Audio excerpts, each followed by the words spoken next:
La mañana del Yukón se deslizaba lentamente por el horizonte arrastrando una luz pálida y amoratada que se extendía sobre la draga abandonada como un silencioso y reacio desvelamiento.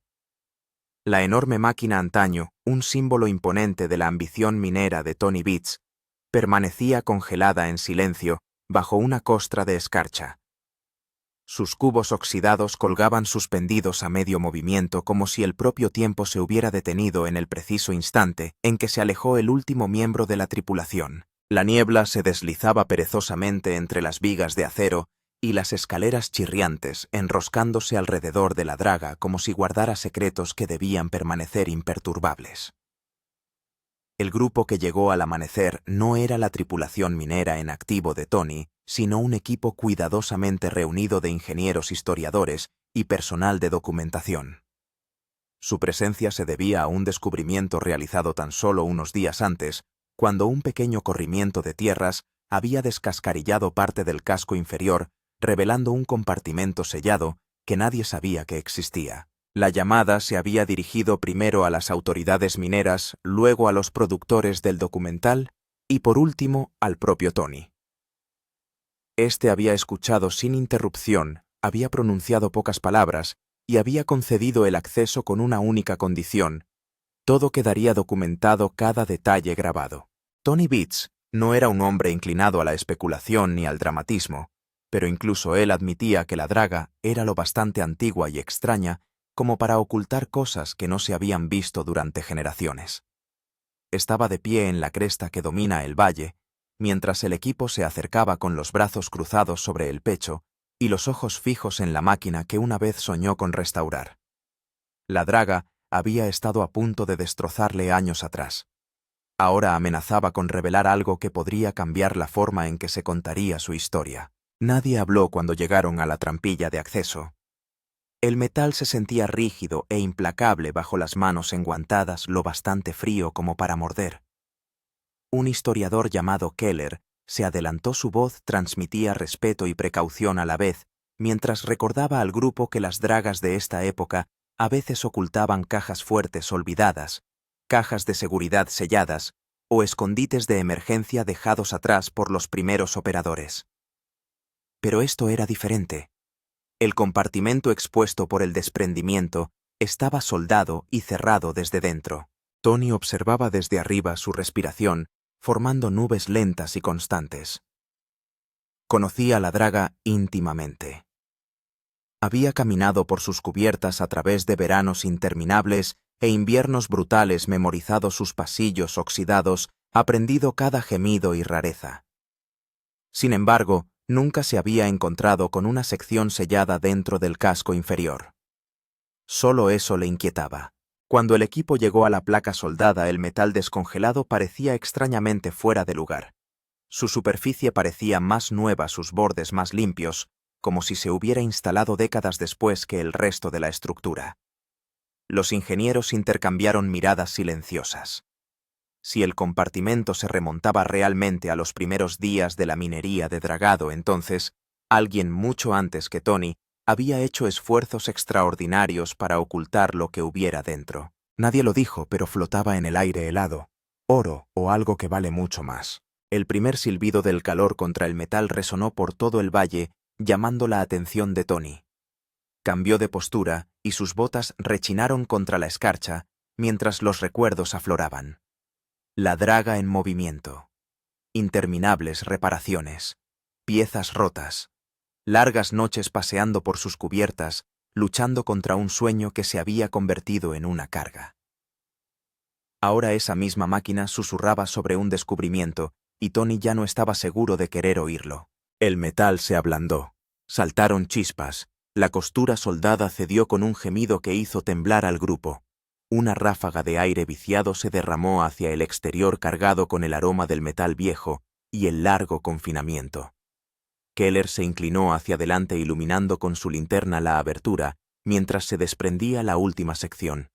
Se le cortó la respiración. El interior era más grande de lo esperado, tenía la forma de una estrecha bóveda con los bordes reforzados. Una fina capa de cieno cubría el suelo, y el haz de su luz se reflejó en algo metálico, algo apilado deliberadamente en filas ordenadas. Tony comenzó entonces a descender por la pendiente, sus movimientos lentos y deliberados, como si se acercara a una verdad a la que no se había preparado para enfrentarse. La tripulación se hizo a un lado cuando entró en la sombra de la draga. Keller le miró con la cara sin color. En voz baja dijo que el compartimento no estaba lleno de herramientas ni de piezas de repuesto, sino de lingotes. Docenas de ellos. Los ojos de Tony se entrecerraron cuando entró con las botas golpeando suavemente contra el metal. El frío aliento del compartimento le golpeó primero, seguido por el inconfundible destello de gruesas barras rectangulares dispuestas con una precisión casi perfecta. Cada una llevaba marcas estampadas desconocidas para cualquiera de los presentes. El aire pareció tensarse a medida que la expectación llenaba el espacio. Las cámaras rodaron en silencio mientras Tony se agachaba y levantaba una barra sintiendo su peso incluso a través de los guantes gruesos. Era densa e inconfundible, el tipo de peso que hablaba de material concentrado fundido con intención. Pero las marcas no correspondían a ninguna empresa minera conocida del Yukon. Keller murmuró que los lingotes parecían mucho más antiguos, posiblemente anteriores a los registros oficiales de la fiebre del oro, tal vez vinculados a las primeras expediciones europeas o a operaciones privadas nunca documentadas. Tony giró lentamente el lingote entre sus manos. Bajo las motas de óxido surgió una tenue cresta profundamente grabada en el metal. No pertenecía a los mineros ni a los operarios de las dragas. Pertenecía a alguien con poder, influencia y algo que ocultar. Entonces la comprensión recorrió el compartimento como un temblor silencioso. No se trataba de lingotes de oro corrientes. Habían sido fundidos con un método que ya no se practicaba, lo que sugería una pureza y un valor muy superiores a los estándares modernos. «Valían millones», susurró Keller. Tony bajó la barra con cuidado. Su mirada se adentró en el compartimento, esforzándose por comprender por qué alguien ocultaría semejante fortuna y por qué elegiría su draga como escondite. Antes de que pudiera hablar, Keller se congeló. Su linterna captó algo detrás de los lingotes apilados. Una forma. Un contenedor metido en la esquina más alejada, semienterrado bajo el cieno. No era de metal, era de madera. El cofre estaba a la sombra, su tapa curvada emergía lentamente, mientras Keller retiraba los escombros con deliberado cuidado. Tallas ornamentadas cubrían su superficie, imposiblemente fuera de lugar dentro de una máquina construida para el trabajo industrial. Los patrones se revelaban centímetro a centímetro, intrincados y ceremoniales, nada que ver con los símbolos indígenas del Yukon ni con ninguna insignia minera conocida. Las líneas se retorcían y entrelazaban como ramas, formando bucles con ritmo deliberado. Tony permaneció en silencio detrás de él, con la respiración tranquila y los ojos clavados en el pecho, con la inconfundible conciencia de un hombre que comprende la gravedad de las cosas ocultas durante mucho tiempo. El equipo del documental ajustó su equipo, percibiendo que ya no se trataba de herramientas olvidadas o riquezas ocultas. La madera estaba notablemente intacta, conservada por el aire frío y sellado. Un pestillo metálico aseguraba la tapa, desgastado pero sólido. Keller susurró que no se trataba de un cofre de minero. Parecía más antiguo, casi ancestral, el tipo de artefacto transportado a través de los océanos por personas que guardaban secretos demasiado pesados para ser pronunciados en voz alta. Tony se arrodilló a su lado estudiando las tallas. No reconocía los símbolos, pero su precisión le inquietaba. No eran decorativos, eran intencionados. Un ingeniero de estructuras se acercó con cautela, escudriñando las paredes del compartimento. En voz baja observó que la soldadura que sellaba esta bóveda se había ejecutado con una precisión que no coincidía con la del resto de la construcción de la draga. Quienquiera que colocara el cofre aquí había sellado la cámara utilizando equipos avanzados, probablemente años o incluso décadas después de que la draga se ensamblara por primera vez. La draga, abandonada durante mucho tiempo y considerada un sueño fallido, se había convertido en algo totalmente distinto, un buque no solo de la industria, sino de secretos que esperaban ser encontrados mucho más tiempo del que Tony Bates jamás imaginó. Eso significaba que alguien había entrado en la draga mucho después de que hubiera sido abandonada por los mineros, llevando lingotes de oro y un cofre que no pertenecían a ninguna historia documentada del Yukon. La comprensión pasó por el equipo como un lento temblor. Alguien había utilizado la draga de Tony como escondite. Alguien que confiaba más en el aislamiento de las tierras salvajes del Yukón que en una caja fuerte o un banco. Alguien que pretendía que la cámara permaneciera cerrada durante mucho tiempo. Tony dio un paso adelante agarrando el pestillo. Se detuvo examinando el cofre más de cerca. Una débil hendidura en la tapa parecía casi un emblema, una corona estilizada sobre un escudo. Keller susurró la posibilidad que heló la habitación. Europeos tal vez relacionados con expediciones privadas o familias que huían de las crisis del continente, llevando riquezas a través de los océanos. El Yukón siempre había atraído a buscadores de fortuna, pero la historia también dejaba entrever a quienes buscaban enterrar sus riquezas, lejos de manos indiscretas. Tony apretó el agarre y tiró del pestillo. Al principio se resistió, luego cedió con un chasquido metálico que resonó como el golpe de un cincel contra la piedra helada. El polvo se esparció hacia arriba mientras levantaba lentamente la tapa. Todas las personas del compartimento se inclinaron hacia adelante. Dentro del cofre, cuidadosamente apilados y envueltos en telas, había documentos. Docenas de ellos, algunos sellados con cera, otros atados con cordeles, todos envejecidos hasta adquirir un quebradizo color marrón oscuro. Debajo de los papeles yacían objetos envueltos en telas que antaño habían sido blancas, pero que se habían desteñido hasta adquirir el color de un pergamino viejo. Keller metió la mano con cautela y levantó la capa superior. Descubrió una serie de mapas dibujados a mano con tinta ligeramente desteñida por el paso del tiempo. Mostraban regiones del norte de Canadá con marcas incompatibles con la cartografía oficial del gobierno. Senderos ocultos, anotaciones y símbolos salpicaban los bordes. Rutas que rodeaban las montañas no las atravesaban. Rutas que solo conocían aquellos que necesitaban el secreto. Tony frunció el ceño reconociendo uno de los picos. Había minado cerca de él años atrás, pero los senderos marcados en el mapa no existían en ningún registro moderno. El historiador colocó dos mapas uno al lado del otro, su emoción atenuada por la incredulidad. Explicó que no se trataba de puntos de referencia para buscadores de oro, sino de rutas de escape. Líneas de viaje destinadas a transportar mercancías valiosas lejos de los asentamientos, lejos de las miradas hacia territorios remotos, donde nadie pensaría en mirar. La tripulación registró cada detalle mientras el peso del descubrimiento se hundía en su interior. Entonces Keller descubrió algo más: un libro de contabilidad. Sus páginas eran gruesas, cuidadosamente inscritas con nombres, posesiones y cantidades de oro. Muchos nombres estaban tachados violentamente como si los hubiera tachado alguien muy angustiado. Tony no reconoció a ninguno de ellos, pero la estructura del libro de contabilidad parecía una lista de cuentas vinculadas a una organización o familia desaparecida hace tiempo de los registros públicos. Debajo del libro de contabilidad había un fajo de tela. Keller dudó antes de desenvolverlo. La tela se desprendió para revelar un objeto del color del marfil descolorido, con los bordes reforzados en oro. En el centro tenía grabado un escudo, el mismo símbolo de la corona tallado en el pectoral. El objeto era un sello real.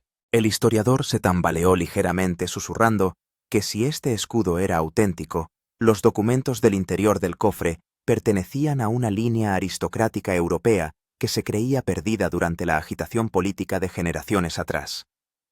El misterio se profundizaba con cada respiración. Tony exhaló bruscamente. Había encontrado oro en su vida, pero nunca nada como esto. Riqueza oculta no en pepitas ni en escamas, sino en la historia, en las historias de personas que desaparecieron, dejando tras de sí solo fragmentos. Keller examinó el sello más de cerca. Dijo que por sí solo podría valer millones para los coleccionistas, pero que los documentos, mapas y lingotes de oro combinados sugerían un tesoro con un valor más allá de toda estimación. La tripulación intercambió miradas silenciosas, conscientes de que este descubrimiento remodelaría el legado de la draga de playa para siempre. Entonces Tony se congeló. Su linterna captó algo en el fondo del arcón. Una sola fotografía dorada por el paso del tiempo con los bordes curvados. La levantó con cuidado. La imagen mostraba a un grupo de hombres de pie junto a un río en algún lugar que se parecía sorprendentemente al Yukón. Llevaban ropas muy alejadas de los estilos locales y en el centro de la fotografía había un escudo familiar, la misma corona, el mismo emblema. La voz de Keller bajó hasta convertirse en un susurro. Dijo que esta fotografía sugería que las personas que escondieron estos objetos habían viajado alguna vez por el Yukón. No huían del mundo, sino que lo utilizaban. La draga no había sido elegida por accidente. Había sido elegida como cámara acorazada. Tony se quedó mirando la fotografía, su mente barajando posibilidades. Pero antes de que pudiera hablar, el historiador levantó otro documento, una carta sellada dirigida a alguien cuyo nombre el polvo casi había ocultado. Y entonces leyó las palabras en voz alta. Esto debe permanecer oculto. Si lo descubren, las consecuencias serán de oro. El compartimento se quedó en silencio. Tony lo comprendió de inmediato. El tesoro de su draga no era simplemente valioso. Era peligroso. La carta que lo cambió todo. La carta sellada se posó entre los dedos enguantados de Keller como una frágil pieza de dinamita. Su cera llevaba el mismo escudo impreso en la tapa del cofre y en el sello real un emblema que parecía palpitar con un peso histórico. Tony sintió que el aire se desplazaba dentro del compartimento, como si la propia draga comprendiera la gravedad de lo que acababa de salir a la superficie. El equipo del documental se inclinó con una reverencia reservada normalmente a los descubrimientos sagrados. El historiador respiró con cuidado y deslizó una fina hoja bajo la cera, que crujió con un sonido que se percibió fuerte en la quietud. El papel que contenía estaba quebradizo, amarillento pero intacto. Keller lo desdobló lentamente. Le temblaba la voz mientras leía. Si estás leyendo esto, la cámara acorazada ha sido violada. El oro nunca debe volver a su origen. Ahora pertenece a esta tierra, y también la verdad que llevamos con él. Hizo una pausa con los ojos escrutando las siguientes líneas con creciente incredulidad. Nuestro grupo huyó con conocimientos considerados demasiado poderosos, demasiado desestabilizadores. Los escondimos aquí lejos de quienes podrían utilizarlos. Tony se acercó y su expresión se endureció. Preguntó al historiador a qué conocimientos se refería la carta. Keller negó con la cabeza, con la voz entrecortada al continuar. Hay más. Advierte de individuos enviados para recuperar el oro y los objetos sellados. Decía que si encontraban el dinero, no se detendrían ante nada para recuperarlo. El ingeniero maldijo en voz baja. Esto lo cambiaba todo. Lo que había dentro de esta draga no era un simple tesoro. Era la prueba de una huida, una red secreta y una verdad lo bastante pesada como para llevar a los hombres a cruzar océanos, para enterrarla donde solo la naturaleza guardara su silencio. Tony se apoyó contra la pared de acero. Había esperado engranajes oxidados, tal vez suministros viejos, pero nunca esto. Nunca una carta que vinculara su draga a una desaparecida línea de poder europea. Keller leyó las últimas líneas en voz alta. Destruyan este cofre si es necesario. Si lo encuentran las manos equivocadas, la historia repetirá sus mayores fracasos. El compartimento se quedó en silencio. Las palabras contenían una advertencia que trascendía el tiempo. Las manos del historiador temblaron ligeramente al doblar de nuevo la carta, como si temiera que se rompiera al agarrarla. Tony se preguntó qué clase de conocimientos podían justificar que se ocultara oro valorado en millones. Keller respondió que debía de ser algo más que riqueza. La riqueza no lleva a la gente a cruzar continentes para enterrarse en el desierto. Los secretos, sí. La tripulación filmó a Tony mientras asimilaba el peso de la revelación. Miraba fijamente el cofre, los mapas, el libro de contabilidad, el sello y el oro, tratando de reconstruir la historia que había cruzado un océano, solo para terminar dentro de su draga. Entonces, notó algo encajado debajo de la carta. Un segundo sobre, más pequeño, oscurecido por la edad. Lo cogió.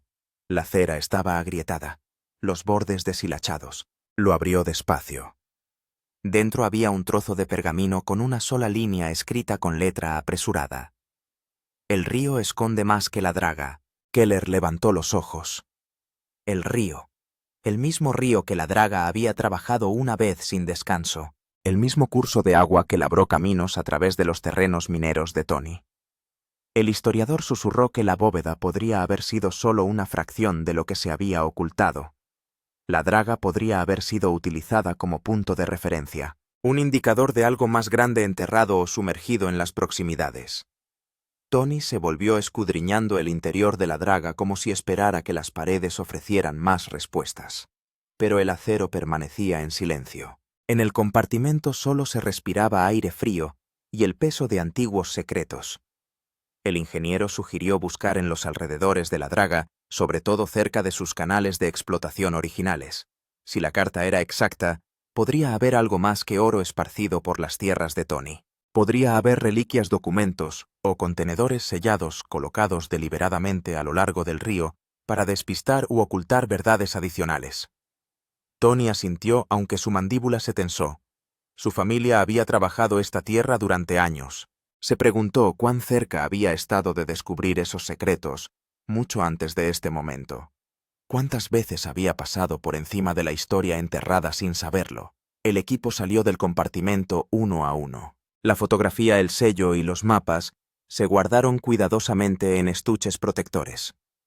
Fuera, la luz del Yukon se había agudizado atravesando la niebla y revelando la draga en una silueta metálica.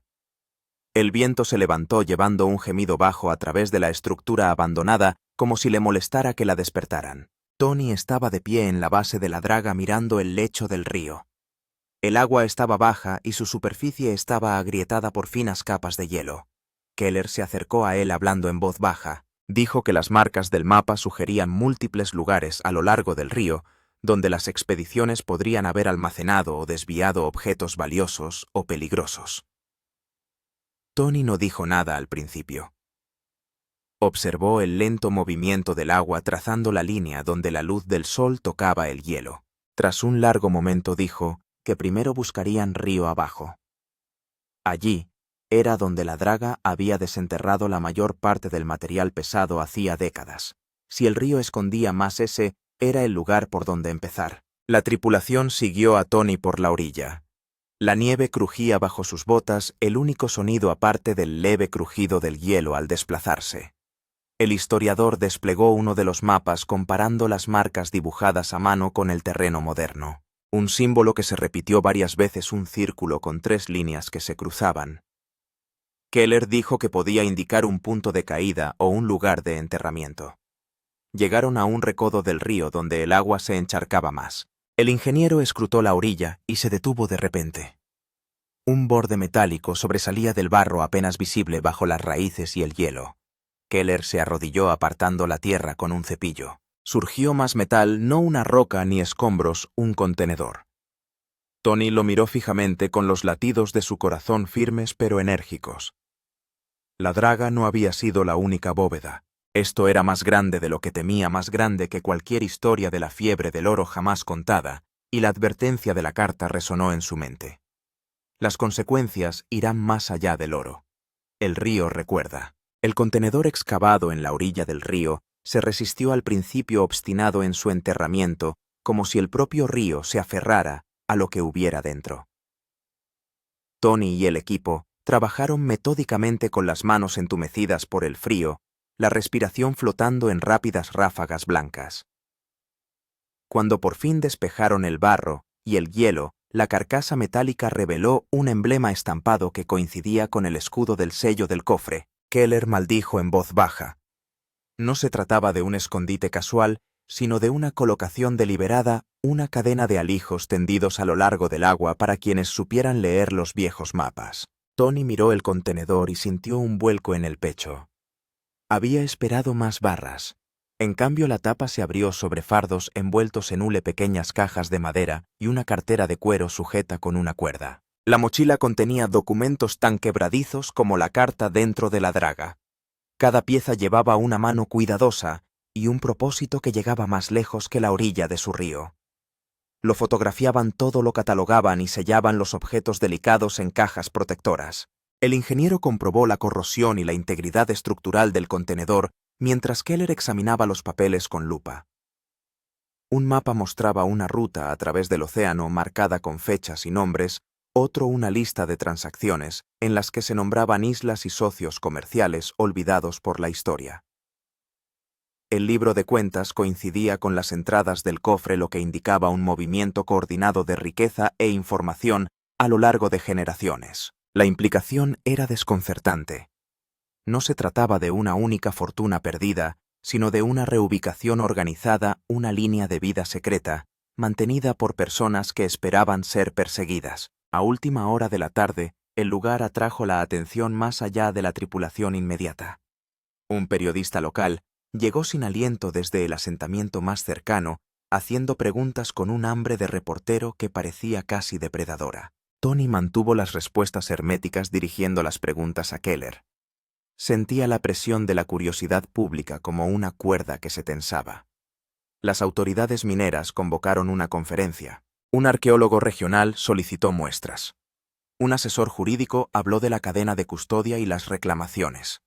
Cada llamada telefónica recordaba a Tony que en el momento en que este cofre se hiciera público, pertenecería a muchas manos gobierno descendientes y quizá reclamantes con motivos más oscuros. Aquella tarde establecieron un perímetro de seguridad provisional.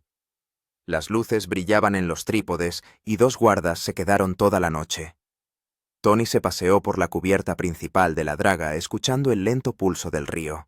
Pensó en la carta que advertía de las consecuencias más allá del oro.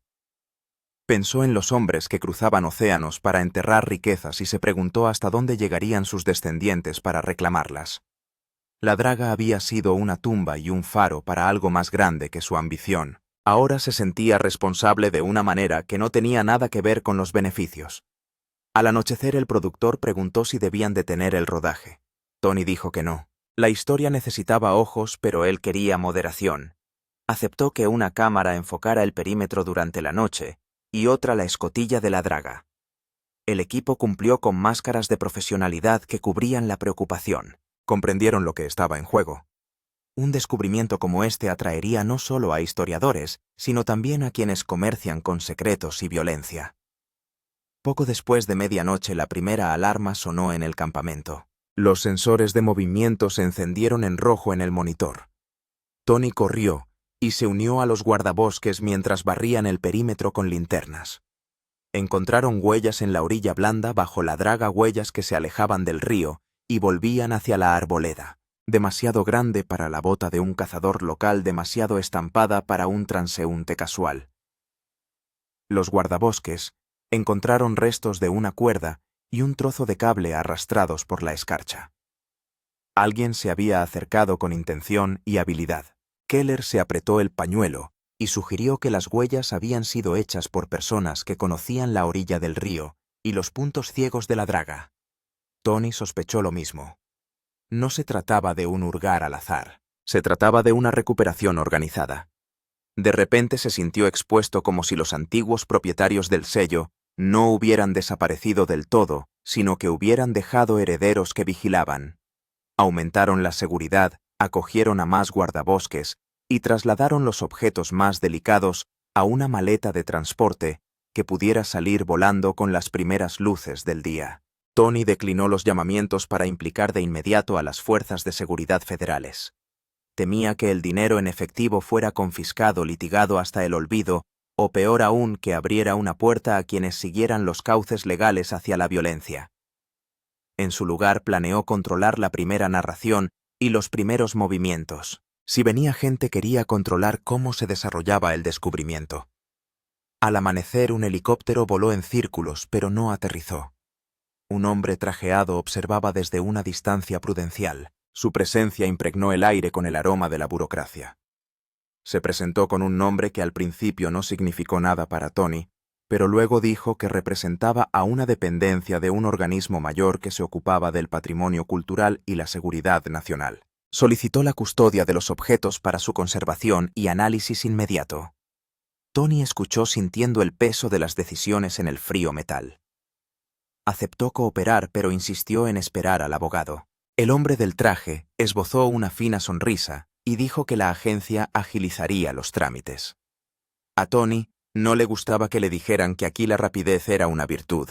La rapidez favorecía a quienes podían mover dinero e influencias sin arraigo en la tierra. A medida que subía el sol, más manos se reunían junto a la draga. Keller abogaba por la transparencia total, el arqueólogo por la conservación, y el asesor jurídico redactaba expedientes de protección para evitar una incautación precipitada. Tony observó sintiendo el tira y afloja que siempre sigue a un hallazgo de valor. Volvió a sopesar la advertencia de la carta. ¿Quién había enterrado esas cosas y por qué vendrían ahora sus descendientes? Imaginó a hombres con pretensiones y hombres sin escrúpulos convergiendo junto al río. Por la tarde, llegó una consulta de un grupo de particulares que reclamaban los derechos históricos de los materiales hallados en la propiedad. Se movieron amablemente facturas y procedencia en mano, pidiendo una tajada a cambio de silencio y seguridad. La mandíbula de Tony se tensó. Les dijo que el lugar estaba bajo protección temporal y que cualquier reclamación se tramitaría legalmente. Los hombres del servicio privado se marcharon con sonrisas tensas y la promesa de que volverían con representación. Aquella noche, mientras las linternas chisporroteaban y la temperatura descendía, Tony se sentó solo en la oxidada barandilla de la draga pensando en los hombres de la fotografía y en las severas palabras de la carta. El río había recordado lo que la gente intentó enterrar. Ahora los descendientes de esa memoria están despertando. Por fin comprendió que el oro era solo un fragmento de una historia mayor que había atravesado océanos y se había escondido bajo sus pies. También comprendía el peligro. Si las manos equivocadas aprendían a leer los viejos mapas, las consecuencias irían realmente más allá del oro. En la oscuridad, la draga crujía suavemente asentándose en la tierra que había guardado su secreto durante tanto tiempo. Por encima de él las estrellas eran nítidas indiferentes. Tony las miró fijamente y resolvió que protegería este descubrimiento no solo para obtener beneficios, sino para evitar que lo que cubría se convirtiera en un catalizador del daño. Reuniría los hechos, controlaría la divulgación y establecería límites, pero un nudo se le apretó en las tripas. Sabía que esta resolución atraería a hombres con dinero, con poder y con historias que aún no podía desentrañar. El río había hablado, ahora otros escucharían. La paz de la verdad. La mañana volvió con un frío azul y duro que hizo que el río brillara como el cristal. Una fina niebla se aferró a la draga suavizando sus líneas oxidadas, como si la máquina intentara ocultarse de nuevo, pero el mundo ya había cambiado. Tony permaneció de pie en la cubierta antes del amanecer mirando fijamente las cajas de transporte que ahora contenían el cofre, los mapas, las cartas y el contenedor de la orilla del río. Podía sentir su peso en el aire más pesado que los millones que podrían valer. Llevaban historias, migraciones, traiciones y advertencias grabadas en papel más antiguo que cualquier cosa que hubiera esperado encontrar en su vida. Detrás de él la tripulación se preparaba en silencio, moviéndose con la tenue concentración de quienes comprenden que todo lo que les rodea se ha vuelto más peligroso de lo que jamás pensaron afrontar. Keller se acercó con un termo en la mano y el rostro marcado por las horas de insomnio.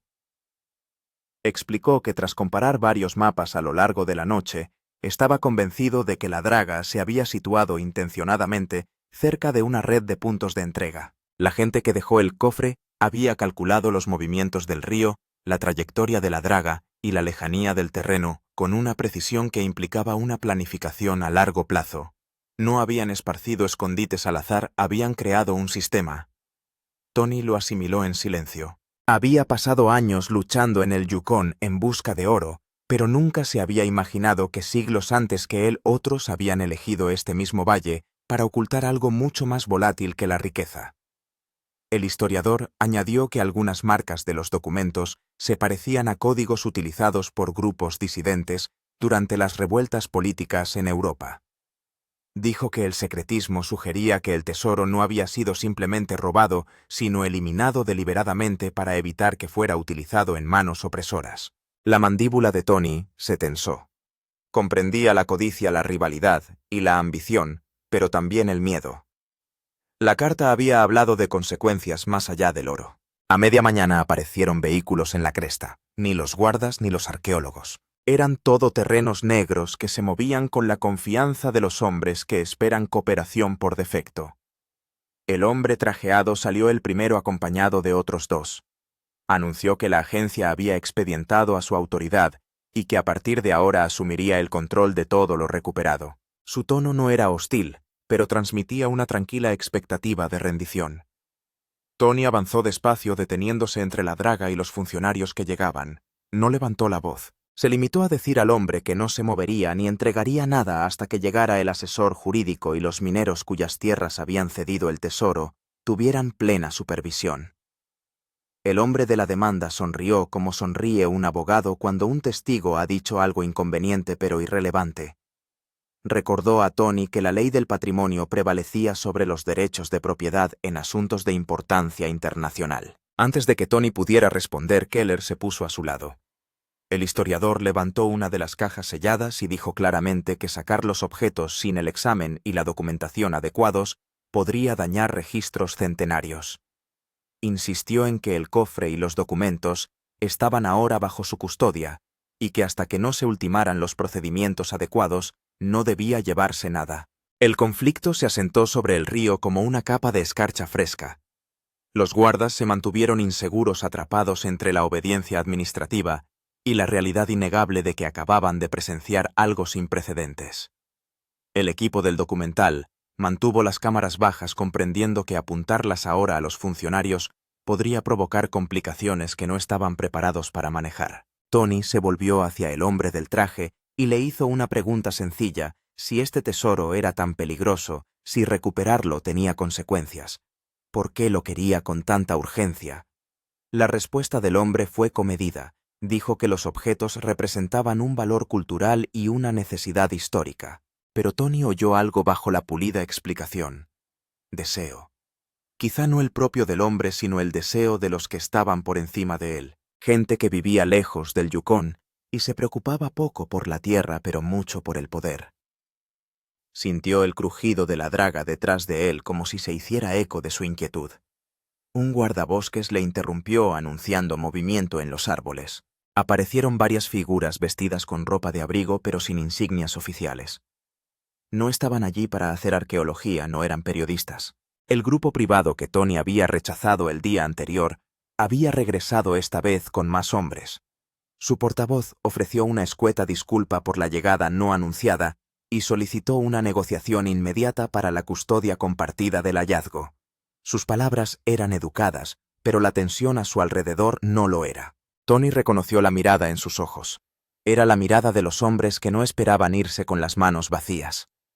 El hombre del traje se puso rígido. Los dos grupos se miraron con expresiones cautelosas, cada uno con la intención de convencer a Tony de que les entregara el cofre y las cajas. Tony se dio cuenta de que el río le había dado una opción que nunca había buscado. Si entregaba el tesoro a un grupo, el otro se lo disputaría. Si se resistía a ambas cosas, el conflicto podría derivar en algo mucho más peligroso que una disputa legal. La draga se interponía entre ellos como una reliquia que absorbe el peso de siglos. Tony tomó una decisión. Levantó una mano a los guardabosques y les ordenó que aseguraran las cajas en el interior de la draga hasta que llegara la autoridad competente, no la supuesta.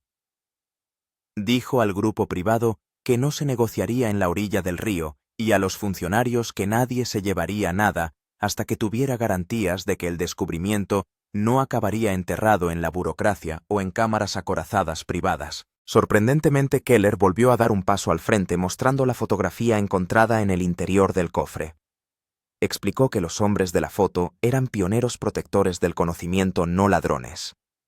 Dijo que el propósito del tesoro había sido la preservación, no la explotación. Instó a todos los presentes a comprender que fueran quienes fueran los propietarios originales, habían confiado en el desierto más que en cualquier institución. Preguntó si realmente pretendían repetir los errores de los que aquellos hombres huyeron. Se hizo el silencio. Incluso los funcionarios dudaron. Tony se acercó a la draga y puso una mano sobre su frío acero.